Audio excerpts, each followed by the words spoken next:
अवध ओझा sir, पहले से ही मैं ये कह रहा हूँ 5 मिलियन व्यूज के लिए थैंक यू।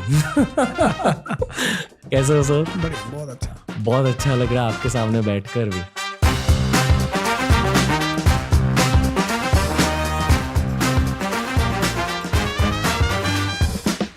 हमारे डेटा के अकॉर्डिंग भारत में आजकल जियोपॉलिटिकल कंटेंट बहुत ज़्यादा चल रहा है, ना कि सिर्फ शहरों से। पूरे इंडिया के लोग अभी जियोपॉलिटिक्स में इंटरेस्ट ले रहे हैं। क्या नेशनल पॉलिटिक्स और स्टेट पॉलिटिक्स में इंटरेस्ट घटेगा आपके अकॉर्डिंग? नहीं, इंडिया का आदमी मजा लेने वाला आदमी है। ओके। जैसे भैया हमारी तुम्हारी गाड़ी मैरीन ड्राइव पे लड़ गई, हम दोनों झगड़ा करने लगे, तो 500 लोग खड़े होकर देखेंगे।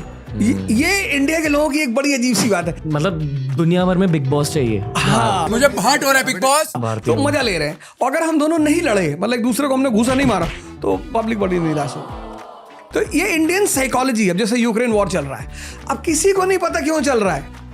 इस दुनिया भारत में सिर्फ 1% लोगों को पता चल रहा होगा कि ये वार्म वाटर पॉलिसी का परिणाम है, लेकिन देख सब रहे।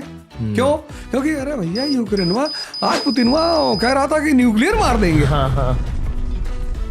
तो जो 4 आदमी बैठे हुए हैं अंधेरी में चाय की दुकान पे, और पूना में यवले चाय वाले के पास बैठे हैं, और इलाहाबाद में पप्पू चाय वाले, इनको कोई वॉर से थोड़ी मतलब है। तो वो जो इंडियन साइक है, वो जो मोहल्ले के झगड़े में मजा लेती थी, अब वो इंटरनेशनल में मजा ले, उसको बाहर में जा, उसको कारण नहीं जानना। ऐसा थोड़ी कि इस देश का हर आदमी जियोपॉलिटिक्स में इंटरेस्ट ले रहा, उसको मजा आ रहा। अगर आपको यूपीएससी एग्जाम बदलने का पावर दिया जाए तो आप 3 बदलाव हमारे साथ शेयर कीजिए। पहली बदलाव एज लिमिट में लाऊंगा, 21 से 25 से ज्यादा होनी ही नहीं चाहिए। दूसरा बदलाव मैं ये करूंगा कि मैं हिंदी को कंपलसरी करूंगा। लैंग्वेज पढ़नी ही चाहिए, लैंग्वेज जानना बुराई नहीं है, लैंग्वेज को थोपना बुराई है। और तीसरा जो सबसे बड़ी बदलाहट मैं वहां करूंगा, वो ये करूंगा कि व्यक्ति को जब वो एग्जाम दे रहा है, इंटरव्यू तक जा रहा है, तो गवर्नमेंट इंटरव्यू के कैंडिडेट्स को कहीं ना कहीं सेट करने की कोशिश जरूर करे, कहीं प्रेफरेंस दे उन्हें कि ये भैया आईएएस का इंटरव्यू देकर आए हैं। क्योंकि आईएएस का इंटरव्यू दिया हुआ लड़का भी आईएएस से कम नहीं होता। अगला सवाल, अगर आपको देश का पीएम बनाया जाए तो आप क्या करोगे? आपकी 4 प्रायोरिटीज क्या होंगे? सबसे पहले तो मैं इस देश की एजुकेशन सिस्टम को बदलूंगा, जो मेरी पहली प्रायोरिटी होगी। और योगा और ध्यान कंपलसरी, मतलब आप फेल कर गए तो आप कुछ कर, क्वालिफाइंग पेपर होंगे ये। पहली बात, एजुकेशन अप्लाइड होगी, पहला काम मैं एजुकेशन पे करूंगा।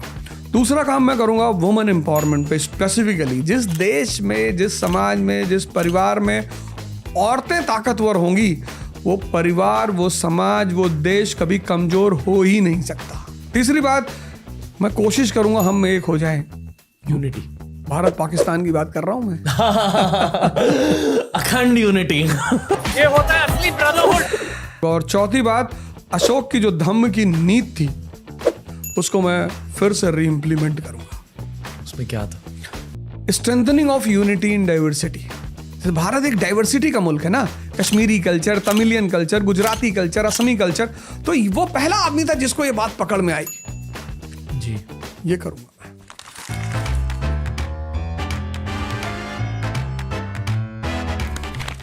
फेम से नतीजित एक चीज जो आपको बिल्कुल पसंद नहीं है। ट्रोलिंग। इतनी ट्रोलिंग होती है। आपको क्या ट्रोलिंग मिलती है? नहीं, जैसे मुझे ट्रोल करते हैं ना यूट्यूब वगैरह पे, सोशल मीडिया पे बहुत सारे लोग ट्रोल करते हैं। क्या कहते हैं? जैसे कोई क्लिपिंग है, मैंने कह दिया कि जैसा भी मैंने कहा कि मुगल काल में मैं जीना चाहूंगा, अब ये क्लिपिंग निकाल ली कि ये मौलाना अवध ओझा, ये हृदय से रणवीर इलाहाबादिया शो पे निकला हृदय का मर्म, ये मौलाना, ये मौलानियत की झलक दिखाई पड़ी इस अवध ओझा के अंदर। तो वो बेचारे जो इनोसेंट से लोग हैं, अब तो खैर मैं आदी हो गया उस चीज का।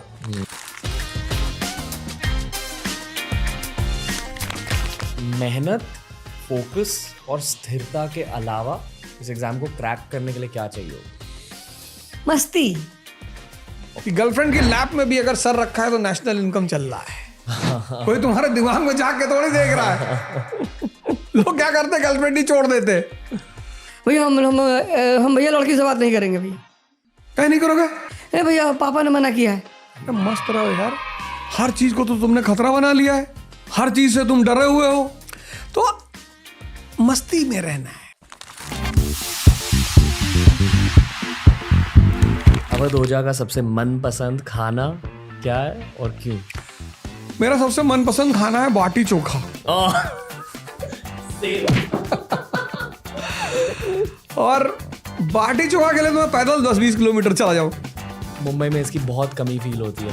अच्छा, यहाँ अच्छे लिट्टी चोखा या बाटी चोखा मिलते नहीं। ओह। तो मैं बोलता हूँ अपने किसी दोस्त को कि अरे। भैया तुम लॉन्च करो, मुंबई में बहुत स्कोप है वहाँ।